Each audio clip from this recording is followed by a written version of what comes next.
O Senhor esteja com todos. Ele está no meio de nós. Proclamação do Evangelho de Jesus Cristo segundo João. Glória a vós, Senhor.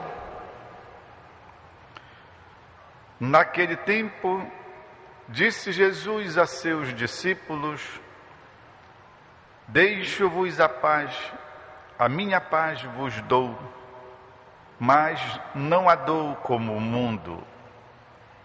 Não se perturbe, nem se intimide o vosso coração.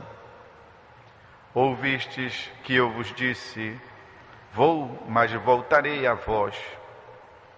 Se me amasseis, ficaríeis alegres, porque vou para o Pai, pois o Pai é maior do que eu. Disse-vos isto agora, antes que aconteça, para que, quando acontecer, vós acrediteis. Já não falarei muito convosco, pois o chefe deste mundo vem. Ele não tem poder sobre mim, mas para que o mundo reconheça que eu amo o Pai, eu procedo conforme o Pai me ordenou. É palavra da salvação. Glória a vós, Senhor. Meus irmãos e irmãs, durante esta grande temporada pascal, que dura 50 dias, nós somos constantemente fortalecidos na fé, não só pelos sinais, pelos símbolos pascais, mas e sobretudo pela palavra de Deus, que vem ao encontro de nós para alimentar a nossa fé. Quando nós lemos ou escutamos a palavra, ela deve produzir algum efeito em nós, nem que seja a sensação de nos estar puxando a orelha. Já vale, é válido, porque a palavra pode até, num primeiro momento, nos condenar, nos denunciar, nos colocar na verdade. Mas depois, e sempre, a palavra tem a finalidade de nos salvar. Puxa a nossa orelha, nos coloca na verdade, mas com vistas à nossa salvação. Mas é sempre com a finalidade de um fortalecimento para nós. Para quê? Muito simples. Para podermos, fortalecidos, dar conta da nossa caminhada. Pois a nossa caminhada é uma missão. E nós não podemos realizar isso de qualquer jeito. As pessoas simples dizem fazer uma coisa empurrando com a barriga. É um modo de dizer, não é? De qualquer jeito, como for, vai e assim se leva adiante. Não. O cristão não é alguém que conduz a vida empurrando-a com a barriga, mas alguém que busca viver com dignidade esta vida que Deus lhe dá. E a fé nos ajuda nisso. Como hoje a palavra de Deus também nos fortalece. Primeiro, Jesus está num discurso que possui um tema. É o tema da despedida. Ele está falando da morte, da partida dele. E se estabelece sobre os seus amigos, é claro, quando alguém ouve uma notícia dessa, um clima de tristeza, já de saudade antecipada. E como é que vai ficar? E como é que vai ser? E nós? Como é que vamos nos virar sem o nosso líder, sem o nosso mestre, sem a presença de Deus no meio de nós? Por isso está assim, uma espécie de é como se fosse uma depressão que se abateu sobre os discípulos e amigos de Jesus. E é por isso que então, como ouvimos no outro dia, Jesus diz: não se atemorize o vosso coração, tendes fé em Deus, tendes fé em mim também. Jesus não retira o que dissera, mas conforta de qualquer modo o coração e o ânimo, dos apóstolos. Hoje ele também dá esse tom confortador. Tá bom, eu vou, mas eu vos deixarei a paz. Não a paz como o mundo pensa em oferecer, paz, ausência de guerra, mas eu vos dou a paz de modo que vós possais superar com serenidade. Olhem só esta palavra, eu nem disse com tranquilidade, muitas vezes a gente não está mesmo tranquilos, mas serenidade, as situações da vida. E depois, não se perturbe, nem se intimide o vosso coração. E qual é a grande promessa que Jesus faz? Não vos deixarei, eu irei para o Pai. Vos estou dizendo isto agora, para que vos lembreis quando chegar a hora. Agora já não falarei convosco, mas o chefe deste mundo vem, prepara os seus amigos para as dificuldades da vida, para as provações. Obrigado, Jesus, que não enganastes ninguém. Jesus não disse, eu vou estender para vocês um tapete vermelho, assim, uma piscina com pétalas de rosas, para que vocês possam então se deleitar. Não, Jesus não falou isso. Jesus disse, quem quiser ser meu discípulo, pegue sua cruz todo dia e venha atrás de mim. Como hoje ele também diz, o chefe deste mundo vem.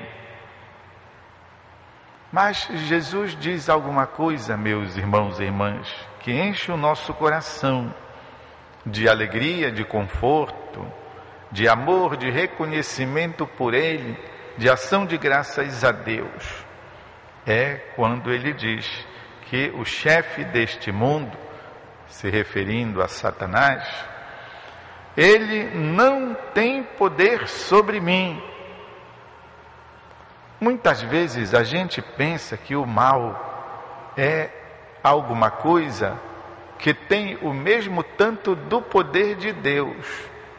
Vocês sabem que isso até é uma heresia dos primeiros tempos, mas que se prolonga muitas vezes ainda hoje.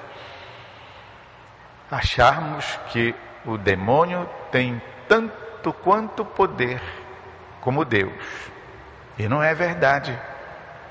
Existe uma qualquer força do mal, sem dúvida, porque ele é recalcitrante, ele não aceita estar subjugado, então ele se mexe, mas ele não tem o mesmo poder de Deus.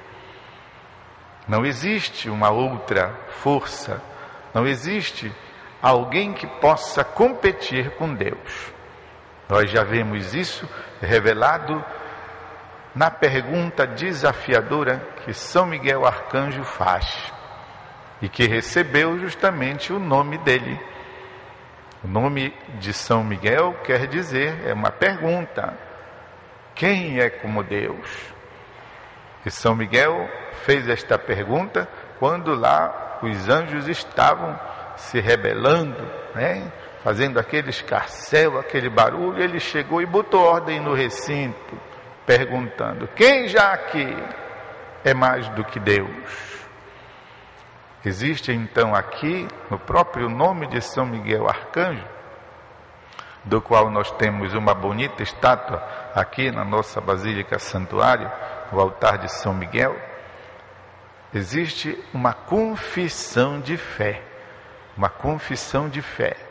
Miguel quer dizer a pergunta, quem como Deus, mas ao mesmo tempo dizendo positivamente, significa ninguém é mais do que Deus. E é por isso que a iconografia, ou seja, as representações de São Miguel Arcanjo, mostra ele subjugando o demônio debaixo dos seus pés e tendo a espada ou a lança, dele, a espada sobre o crânio, sobre a cabeça do Satanás. Jesus afirma isso. O chefe deste mundo vem, mas ele não tem poder sobre mim. Mas para que o mundo reconheça que eu amo o Pai, eu procedo conforme o Pai me ordenou. Ou seja, para que saibamos que Jesus ama o Pai, e o amor do Pai está na vontade de salvar os seus filhos. É como se ele dissesse para Jesus: olha, está nas tuas mãos redimir a vida desses outros irmãos. Por isso Jesus é dito, ou nós somos ditos, os filhos no Filho. Pai nos resgatou, como canta o hino na carta aos Colossenses, nos resgatou, nos tirou das trevas através do sangue de Jesus Cristo. Meus irmãos e irmãs, tudo isso serve para fortalecer o nosso ânimo, nos traz vontade de prosseguir na luta, porque então quer dizer que, embora lutando, nós já temos a certeza de uma vitória. Vocês já imaginaram a gente entrar numa luta e saber que vai perder? É melhor não entrar. Assim não. A luta cotidiana do cristão, a vida, as dificuldades, todas elas serão superadas conforme a promessa de Deus. É verdade que muitas vezes nós nos sentimos assim como Davi, um moleque diante daquele monstro, daquele gigante. E no entanto, a bênção de Deus sobre Davi o fez dar com uma pedrinha um tiro certeiro na fronte do Golias. E o Golias, gigante quanto fosse, caiu no chão. Por isso, então, o moleque pôde com facilidade atorar o pescoço dele. Assim, muitas vezes, nós nos vemos, mas o Espírito de Deus, a força de Deus em nós, nos há de fazer superar todas as dificuldades da vida. Acreditemos nisso, porque Jesus ressuscitado já venceu a morte tenebrosa, já venceu o pecado, que é o único mal que pode de fato destruir a nossa vida. Meus irmãos e irmãs, eu convido a todos para que façamos um instante de silêncio, a fim de que algo dessa verdade da palavra de Deus possa se estabelecer em nós e infundir ânimo novo em nosso coração.